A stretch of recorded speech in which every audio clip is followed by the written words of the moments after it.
ಸಂಕ್ರಾಂತಿ ಮುಂಚಿತವಾಗಿ ಮತ್ತೊಂದು ಕ್ರಾಂತಿ ನಡೆಯುತ್ತೆ ಅಂತ ಈ ಹಿಂದೆ ಮಾತುಕತೆ ಚರ್ಚೆಯಲ್ಲಿತ್ತು. ಸಂಕ್ರಾಂತಿ ಇವತ್ತು ಮುಗಿಯೋ ಅಷ್ಟರಲ್ಲಿ ಮತ್ತೊಂದು ಕ್ರಾಂತಿ ಶುರುವಾಗುತ್ತಾ? ಹಾಗಾದ್ರೆ ಇನ್ನೆರಡು ದಿವಸಗಳಲ್ಲಿ ಸಿಎಂ ಯಾರಾಗಬೇಕು ಅನ್ನುವಂತಹ ನಿರ್ಧಾರ ಆಗುತ್ತಾ? ಇನ್ನೆರಡು ದಿನದಲ್ಲಿ ಡಿಸೈಡ್ ಆಗುತ್ತಾ ಸಿಎಂ ಬದಲಾವಣೆಯ ವಿಚಾರ? ಶನಿವಾರ ಡಿಕೆ ಶಿವಕುಮಾರ್ಗೆ ಸಿಗಲಿದೆಯಾ ಶುಭ ಸುದ್ದಿ?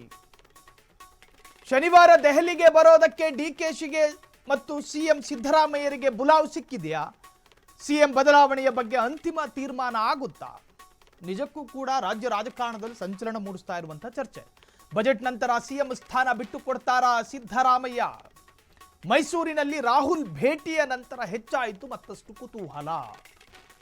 ಕರ್ನಾಟಕ ಸಿಎಂ ಬದಲಾವಣೆಯ ಬಗ್ಗೆ ಮಹತ್ವದ ನಿರ್ಧಾರವನ್ನು ತೆಗೆದುಕೊಂಡ್ರ ರಾಹುಲ್ ಗಾಂಧಿ.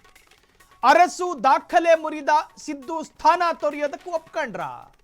ರಾಹುಲ್ ಗಾಂಧಿ ಸಿದ್ದರಾಮಯ್ಯರನ್ನ ಪಕ್ಕಕ್ಕೆ ಮಾತಾಡಿದ್ದೇನು, ಪಕ್ಕಕ್ಕೆ ಸರಿಸಿ ಮಾತನಾಡ್ತಾರೆ. ಡಿಕೆ ಶಿವಕುಮಾರ್ ಅಲ್ಲೇ ನಿಂತ್ಕೊಂಡಿರ್ತಾರೆ. ವಾರದೊಳಗೆ ಬೀಳುತ್ತಾ ಕುತೂಹಲಕ್ಕೆ ತೆರೆ. ಇನ್ನೆರಡು ದಿನದಲ್ಲಿ ಡಿಸೈಡ್ ಆಗುತ್ತಾ ಸಿಎಂ ಬದಲಾವಣೆಯ ವಿಚಾರ. 224 ವಿಧಾನಸಭಾ ಸ್ಥಾನಗಳನ್ನು ಒಳಗೊಂಡ ಕರ್ನಾಟಕ 138, 39 ಸ್ಥಾನಗಳನ್ನು ಪಡೆದು ಸುಭದ್ರ ಸರ್ಕಾರ ಅಂತ ಕರೆಸಿಕೊಂಡಿರುವ ಕಾಂಗ್ರೆಸ್ ಸರ್ಕಾರ, ಆ ಸರ್ಕಾರದೊಳಗೊಂದು ಭಿನ್ನಾಭಿಪ್ರಾಯ. ಒಂದು ಬಾರಿ ರಾಜ್ಯವನ್ನ ದಲಿತರ ಆಳಬೇಕು, ಲಿಂಗಾಯತರ ಆಳಬೇಕು, ಈ ತರಹದ ಚರ್ಚೆಗಳು ಕೂಡ ರಾಜ್ಯದಲ್ಲಾಯಿತು.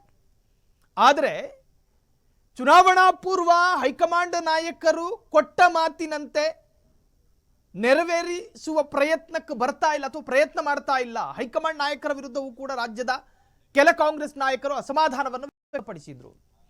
ಅದಾದ ನಂತರ breakfast, lunch politics, dinner politics, ಹೀಗೆ ಈ ಸಿಎಂ ಸ್ಥಾನ ಬದಲಾವಣೆ ಅಥವಾ ಅಧಿಕಾರ ಹಂಚಿಕೆ ವಿಚಾರದ ಅಡಿಯಲ್ಲೇ ನಡೆದು ಹೋಯಿತು. ಬ್ರೇಕ್ಫಾಸ್ಟ್ ಮಾಡಿದ್ರೆ ಅದನ್ನ ಬ್ರೇಕ್ಫಾಸ್ಟ್ ಪಾಲಿಟಿಕ್ಸ್ ಅಂತ ಹೇಳಿ ಕರೆಯಲಾಯಿತು.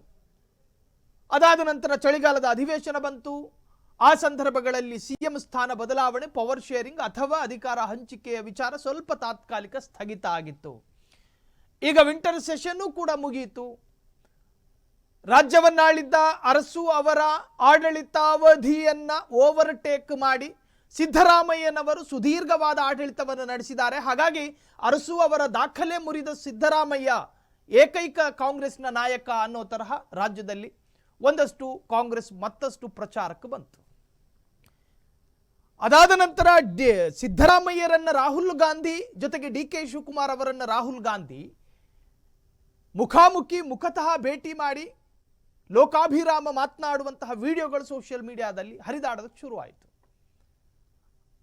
ಅದರಲ್ಲಿ ಸಿದ್ದರಾಮಯ್ಯರನ್ನ ಭುಜಕ್ಕೆ ಕೈ ಹಾಕಿ ಪಕ್ಕಕ್ಕೆ ಕರ್ಕೊಂಡು ಹೋಗಿ ಮಾತನಾಡ್ತಾರೆ.